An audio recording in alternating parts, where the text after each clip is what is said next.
Good evening, America. Welcome to Battleground Live. This is the show where we kick ass and we take names and we lock horns with the radical left. We never quit, we never surrender, and from sea to shining sea and everybody in between. Welcome, Patriots, on this glorious, glorious Monday.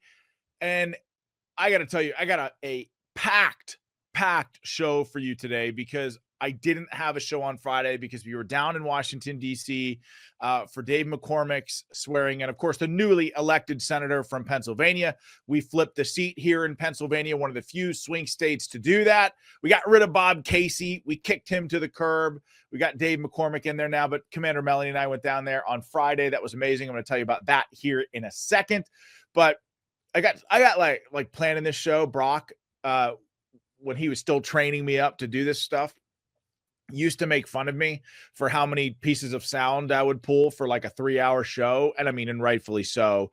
A lot of noobs do that.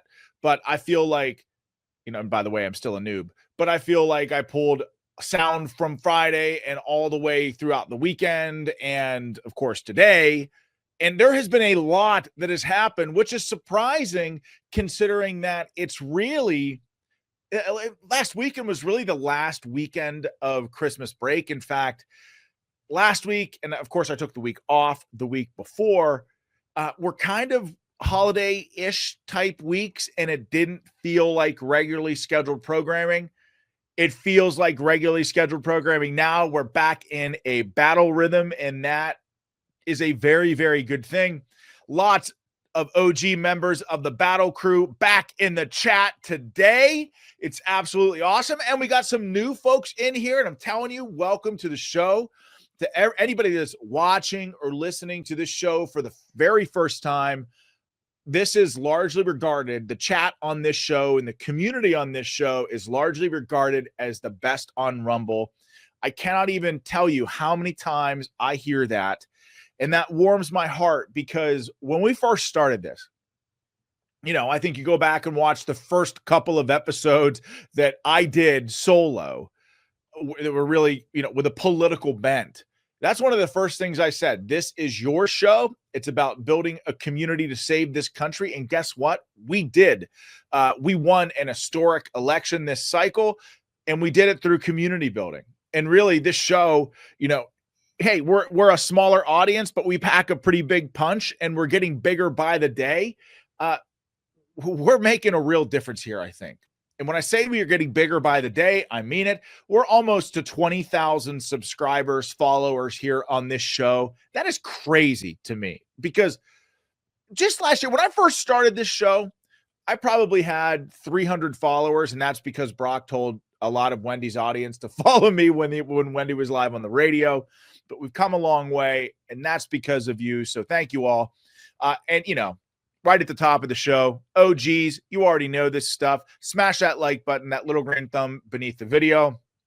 For those that don't, the like button or smashing the like button helps us make the leaderboard. And we've been making the leaderboard every single day. Now, when a lot of the big dogs were off, and what I mean by big dogs is some of the bigger shows on Rumble were off for like the last 2 weeks, we were in the 20s. I mean, I think Battleground, this show, our show, we were like 28, which we've never really been that high before on the leaderboard. Of course, the leaderboard is on Rumble. It's the top 50 shows on Rumble. We were at like a 28. Wendy Bell was at like 2. But it's pretty damn cool just to be on the leaderboard as somebody who's been doing this for just a little bit over a year.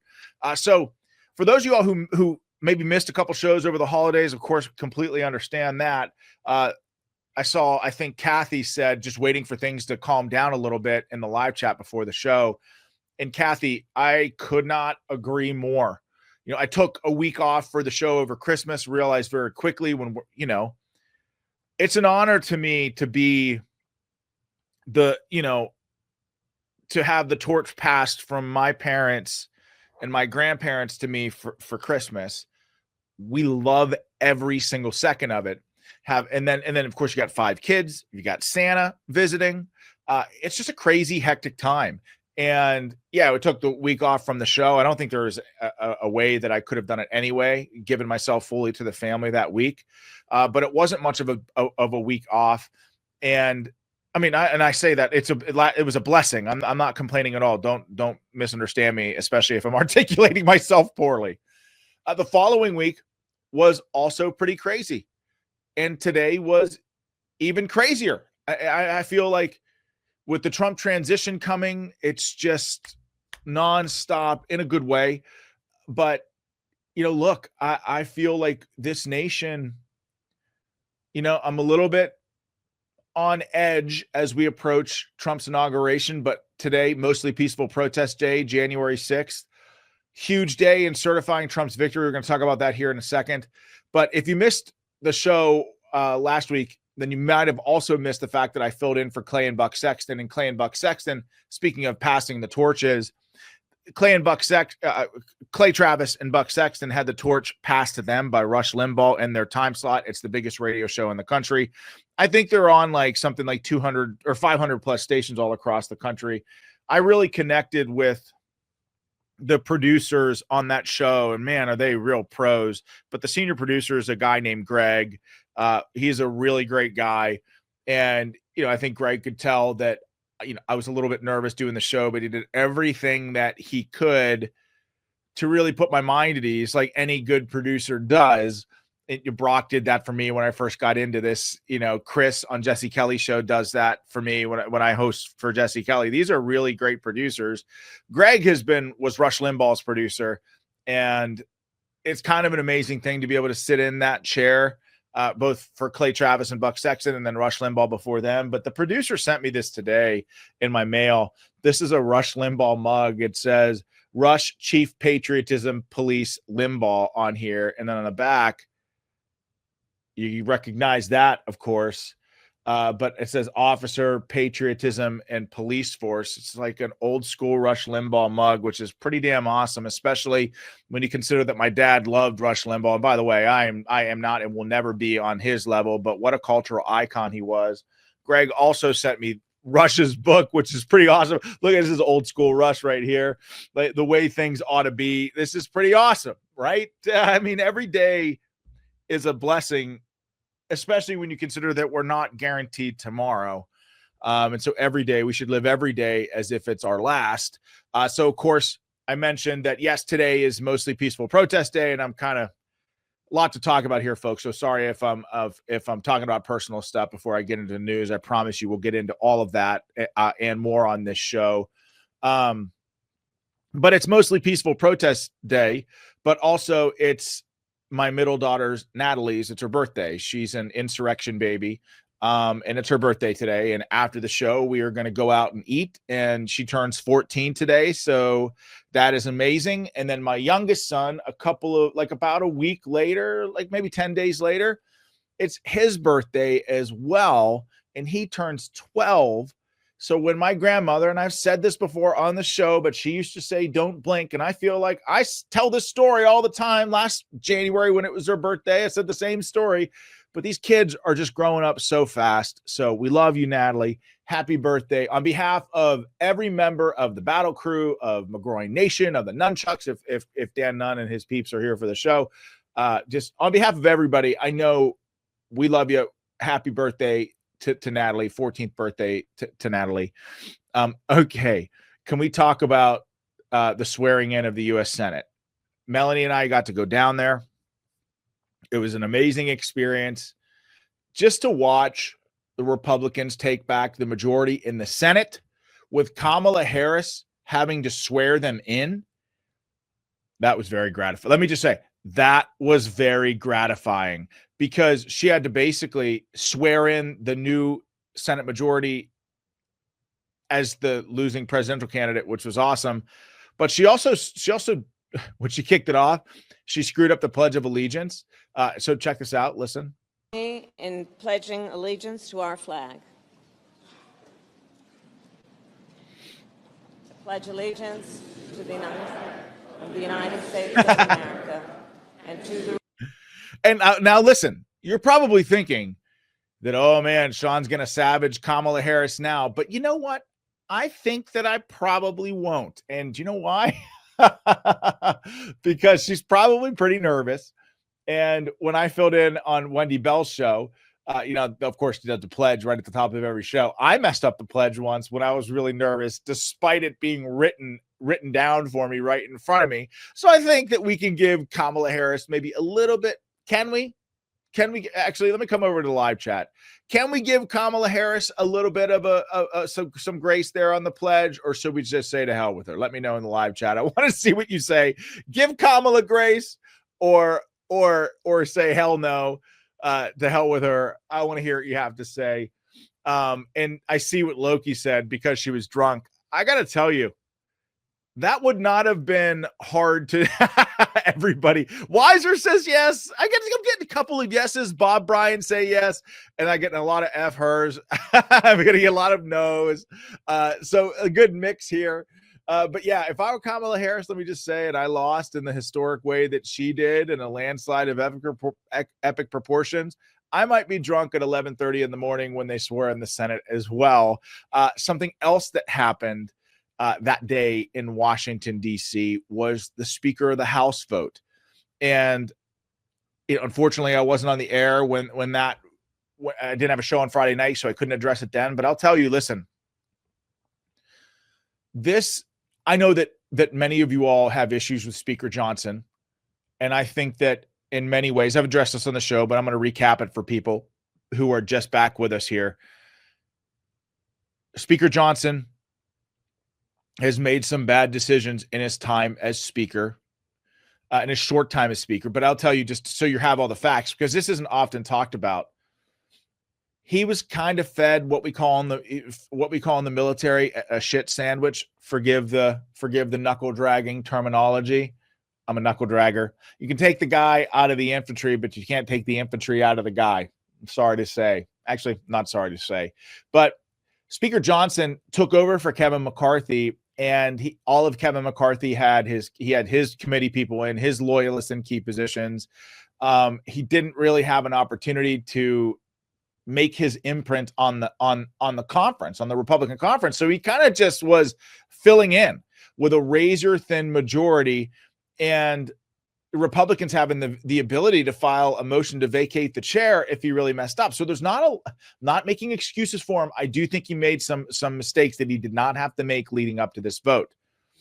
However, I would have been all for, voting for, a Speaker Jim Jordan, or another consensus candidate, Byron Donald, whoever. If he emerged and said, "Oh my gosh, the entire GOP conference is behind him," I would have been fine with that. But unfortunately, that wasn't the case. And I laid out the parliamentary process for people on the show that if Republicans messed around with Speaker Johnson, imperfect as he is, if they messed around with Speaker Johnson, there was a chance the Democrats could really play games with Trump's certification of his election. Because if you don't elect a speaker, the House is frozen in parliamentary paralysis. You can't appoint committee heads. You can't swear in new members. Oh, by the way, you can't certify election results on January 6th. And if it drags out to January 20th, guess what? If the election hasn't been certified, Biden and Harris are gone. Trump and JD can't be sworn in. The Speaker of the House hasn't been voted on yet. So the third in line of succession can't take the presidency or fill in as an acting president. And then it would have fell to 91-year-old Chuck Grassley in the Senate. All the while, the Democrats plotting behind the scenes to sabotage the president using the deep state while we fight amongst themselves. The point that I'm trying to make is that I would have rather had a flawed Speaker Johnson, who, by the way, had President Trump's endorsement. And so again, quick recap for people.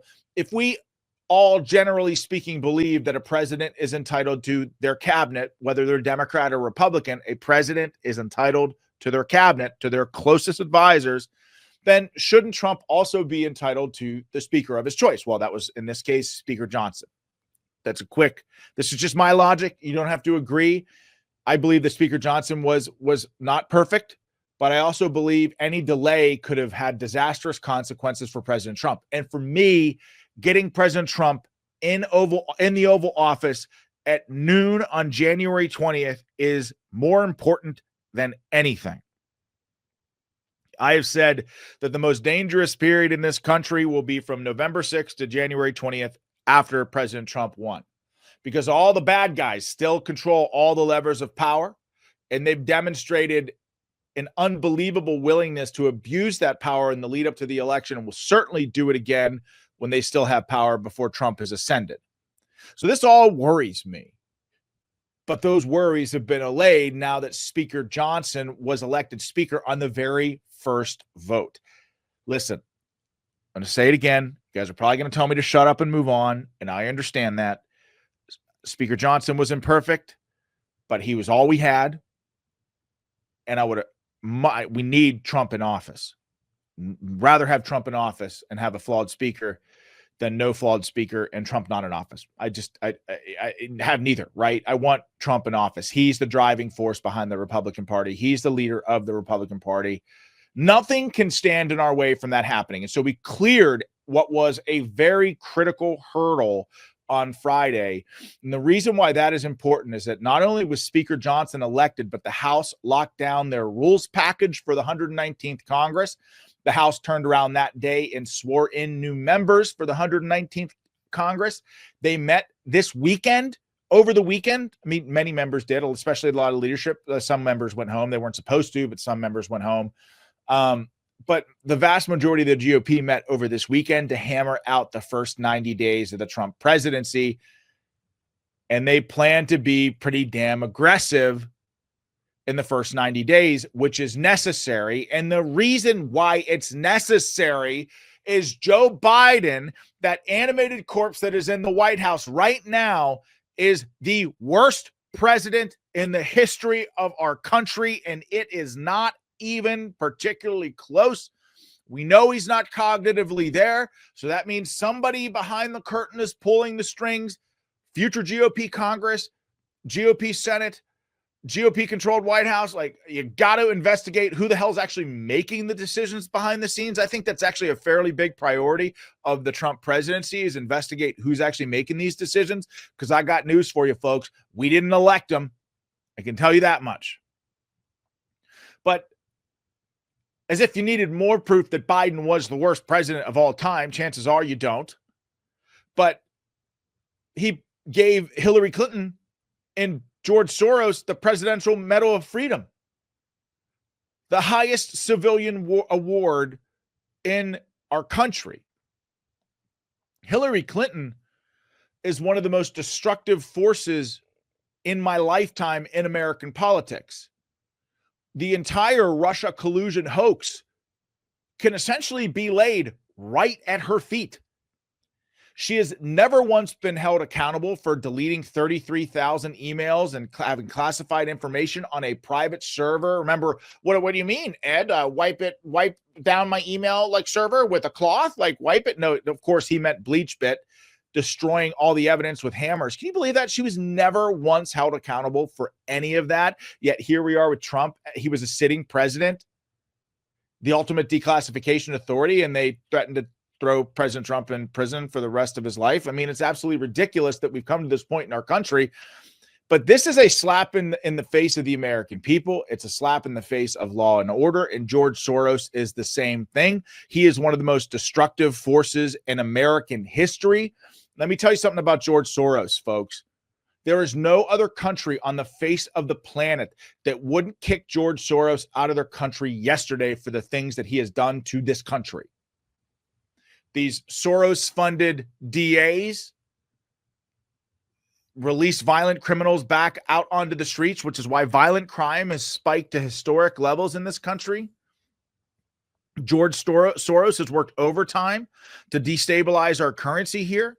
He's worked overtime to destabilize our American political system here. He has worked overtime to knock the United States of America down a peg.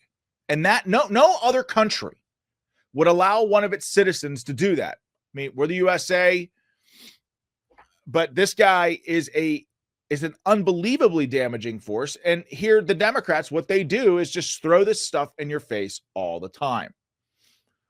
The lack of accountability is something that's just extremely concerning to me, because a lack of accountability for elites on either side of the aisle, but most notably, most of the time, it's Democrats.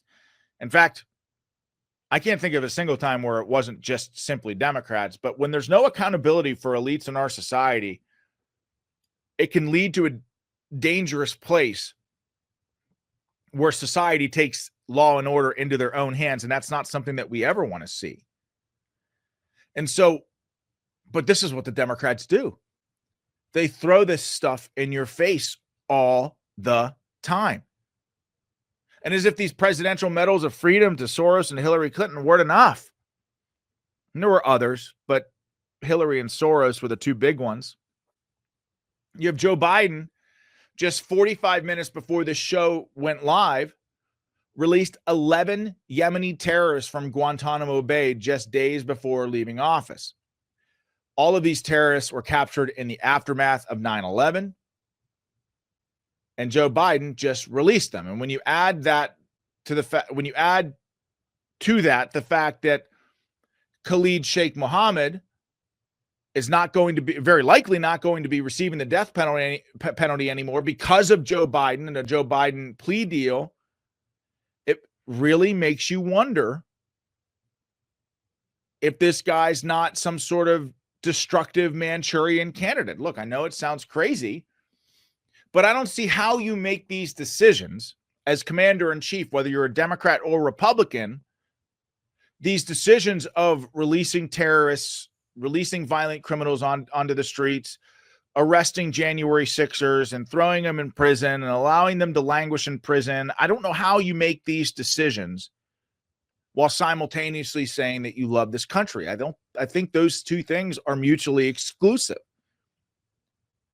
So that being the case, one can come to the reasonable conclusion that no, Joe Biden and the people who are actually making these calls don't, in fact, love the country.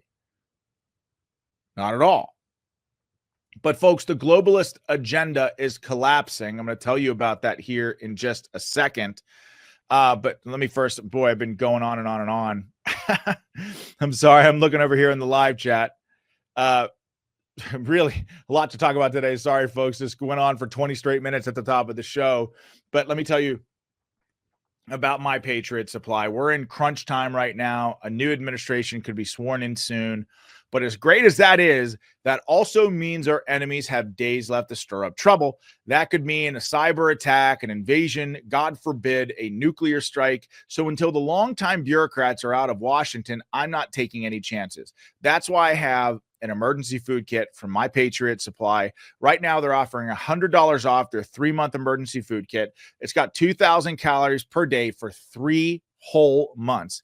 Plus, to get you through even a prolonged emergency, all their food kits last up to 25 years in storage. Plus, they come in rugged, weatherproof buckets. All you got to do is go to preparewithvnn.com right now to order your 3-month emergency food kit. I've got an emergency food supply in my home because my safety and security is worth it. And not just me. The safety of my wife, the safety of my children is everything. So if you can prepare for disaster, it's not about being paranoid. It's about being prepared. So all you've got to do is go to preparewithvnn.com, order your 3-month emergency food kit right now. Also, folks, if you are listening and watching, make sure you smash that like button, that little green thumb beneath the video. Go ahead and smash it. Help us get on that leaderboard. Oh, and let me tell you something. Let me tell you something else. Just a quick admin note. We've got Savage Rich Barris on deck to come back this week. I know he had last week off. It's just a crazy week, folks. Remember, he cooks dinners for his family on New Year's Day. Savage Wednesday fell on New Year's Day, and then he traveled out of town shortly after. Well, he's on deck to come back this week. And then also promised to come back this week is Brian Dean Wright for Wright Night. And this Wright Night's going to be very important because Brian and I have been texting all weekend, and I just want to let you know I am, of course, watching very closely the Louisiana terrorist attack news. And honestly, the strange news out of Vegas with the Cybertruck bombing that turned out to be a 37-year Green Beret Special Forces guy shot himself with a Desert Eagle, supposedly in the driver's seat of the Cybertruck, blew up with fireworks.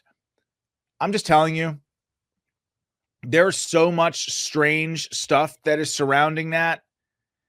And all of these influencers putting out all of this stuff, it's hard to really know what's true But Brian has been all over this. He was, like, again, I told you, he's texting me all weekend about it.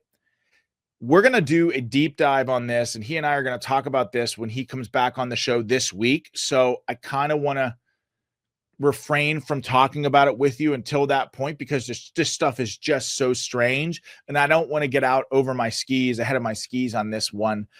So we got a great lineup of shows this week, so make sure you stick with us. Okay, the globalist agenda is totally collapsing. The Italian prime minister, who by all accounts is a right-wing populist, in the same vein as Donald Trump, was at Mar-a-Lago, and I'm told that Trump's meeting with her was fantastic. They're able to do some pretty amazing things, talk about some pretty amazing things. So I think that's a great thing. Trump's already stepped into the role as president and is already fulfilling his duty and obligation as president by meeting with these prime ministers at Mar-a-Lago. But again, it's important to note that she's also a populist. So MAGA is ascendant, right? Not just here in America, but all over the world. You know what else happened today on January 6th, the mostly peaceful protest day? Justin Trudeau of Canada, maybe Fidel Castro's son. I don't know. I mean, that's the rumor anyway. That's the conspiracy theory. And I say conspiracy theory, and I mean that in the lightest possible terms, because all my conspiracy theories have come true. But he resigned today. Listen.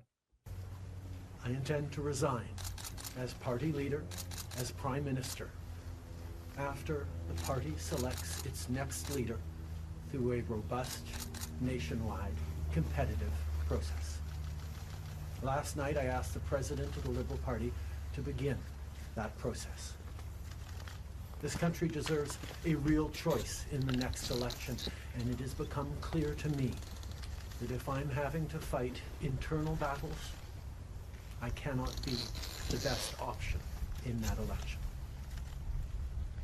Mes chers amis, comme vous savez, there is not a bigger globalist, I mean, outside of Klaus Schwab himself, than Justin Trudeau, and the fact that he's gone, and because Pierre Poilievre is going to destroy him in the up-and-coming election. Now, Pierre Poilievre is also a right-wing, Canada First national populist, or he's just a populist and loves his country, wants to see Canada return to a free republic, a free Canada.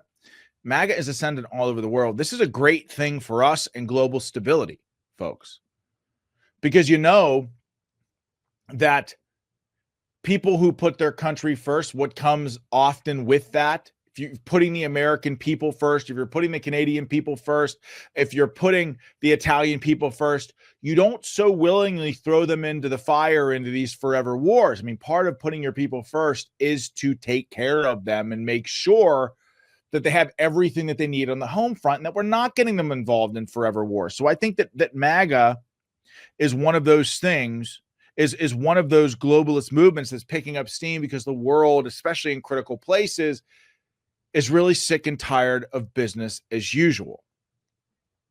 And look, the Democrats are doing everything that they can to cling to crazy, to stop Trump, to undermine this man before he takes office.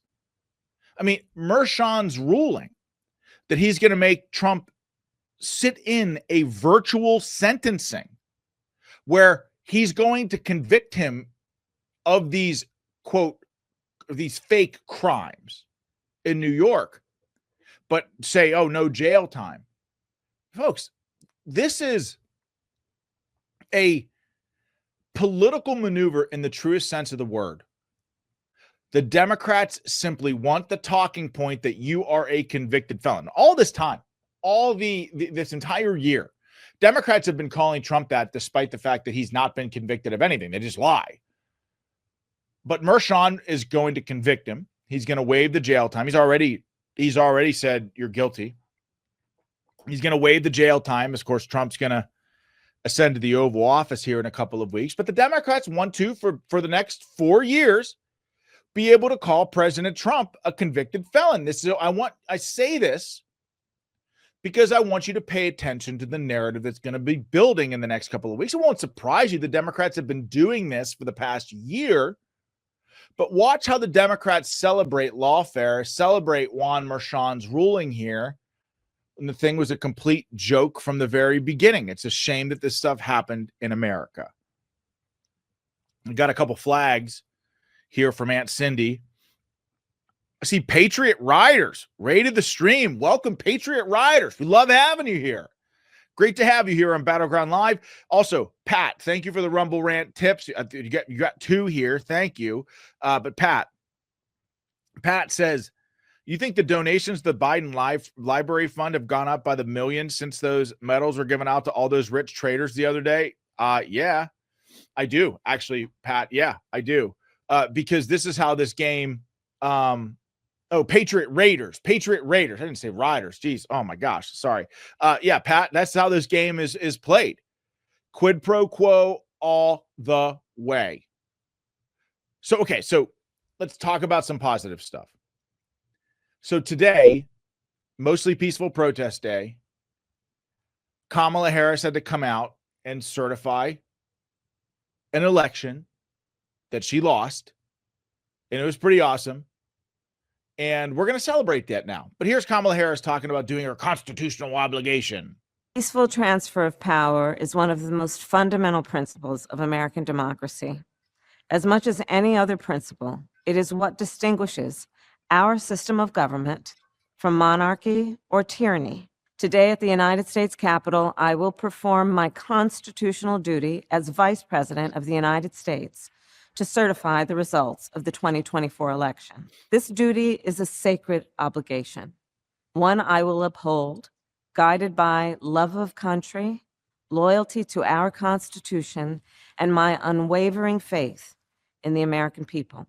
As we have seen, our democracy can be fragile, and it is up to then each one of us to stand up for our most cherished principles and to make sure that in America, our government always remains of the people, by the people, and for the people.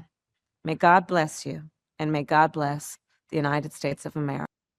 That has got to sting. I'm just saying that's got to be tough, because rest assured, the Democrats tried to rig this thing like they did in 2020.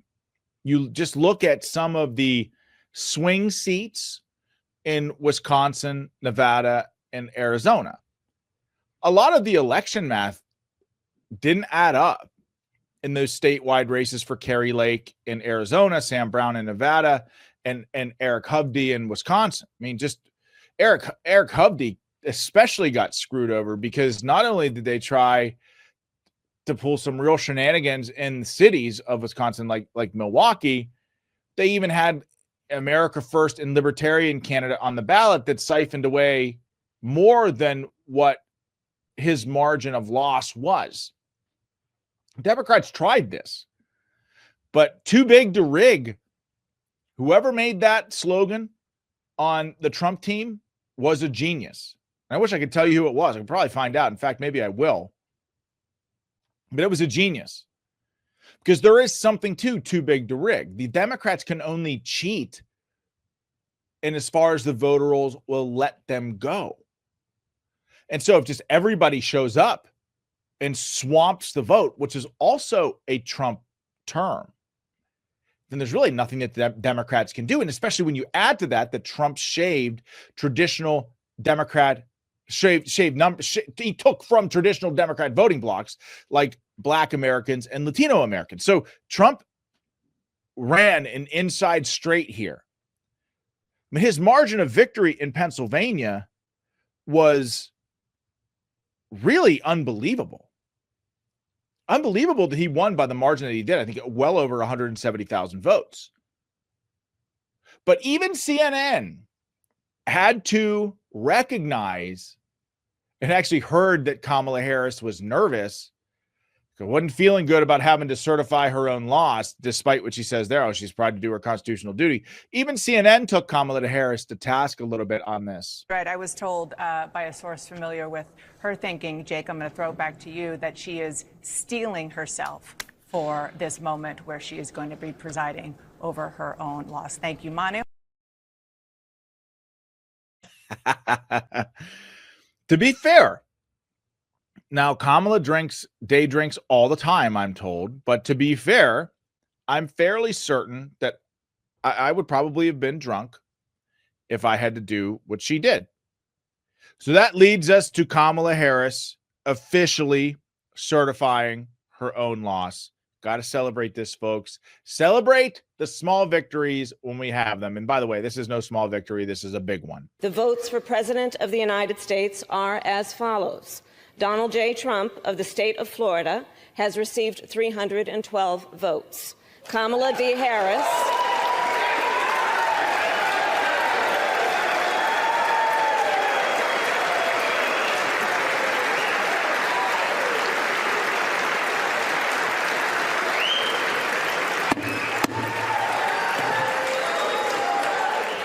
Kamala D. Harris of the state of California has received 226 votes.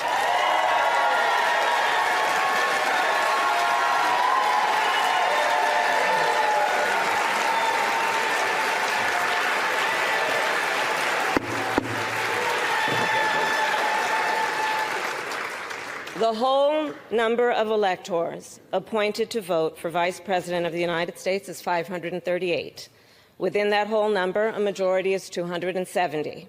The votes for Vice President of the United States are as follows. J.D. Vance of the state of Ohio has received 312 votes.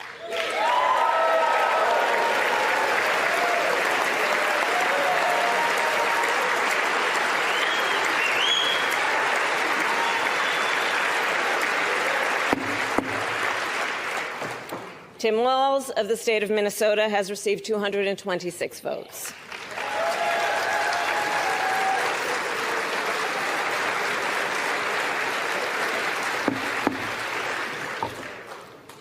This announcement of the state of the vote by the President of the Senate shall be deemed a sufficient declaration of the persons elected President and Vice President of the United States, each for a term beginning on the 20th day of January 2025, and shall be entered together with the list of the votes on the journals of the House and the Senate.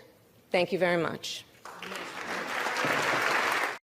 Now listen, maybe you all saw this, maybe you didn't, but I love this stuff. To me, watching stuff like this, and I hope that you all feel the same way. Maybe you don't, and that's okay if you don't. But watching this stuff, this is history unfolding before our eyes. And when I say Donald Trump won a historic victory, holy smokes, do I mean it. Now, listen to this.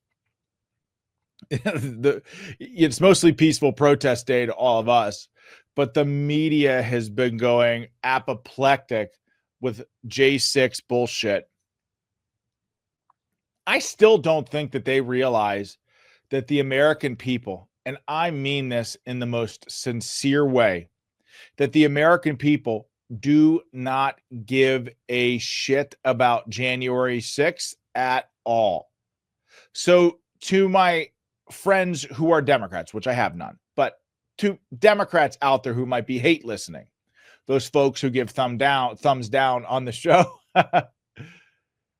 keep doing this stuff. Keep making elections about January 6th.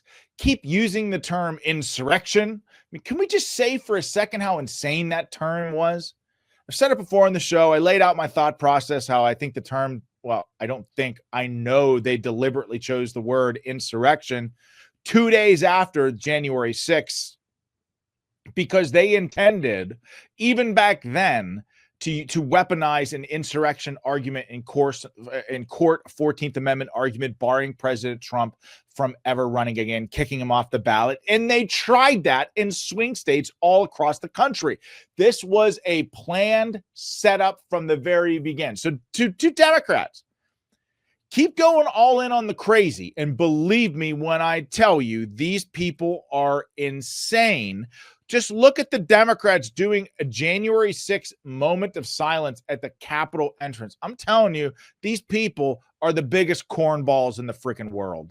That day, whether we were on the floor, whether we were carrying a camera or a microphone, whether we were in uniform, protecting those whom we serve, whomever we were, whomever we find ourselves to be today, we ask that you would in some way transform our memories, that the blessing that we would have would be to be the reminder of the calling to which you have called us, to serve you carefully and faithfully, to deal with all that comes across the threshold, enemies within, enemies from without our own country.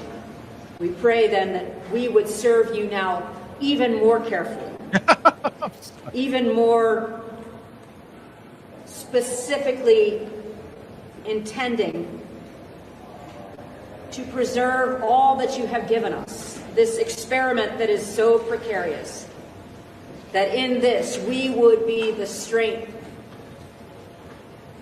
the foundation to our future. May these memories only strengthen our fortitude to serve you then, from now and always. You know, got another flag from Aunt Cindy here. And G. Fontes, thank you, my friend, for the Rumble Rant tip. And Buckeye Patriot Raider, is this newlywed with a new handle gifted 1 subscription to Battleground Live? Yeah, I've heard of these gifted subscriptions, but someone's going to have to explain it to me in the live chat. I'm not sure what this means, but I like the idea of gifted subscriptions if it's what I think it is. I'm not really sure, though. So someone has to explain to me what that is. But Bumpin' McGroin says, hey, Dems, here's an idea. Let's start calling today Ashley Babbitt Remembrance Day. And listen, I love that. I could not agree more with that. Ashley Babbitt Remembrance Day. That is a great, that's a great idea because really the Democrats pushed this fake narrative that police officers were killed on January 6th. Nothing could be further from the truth.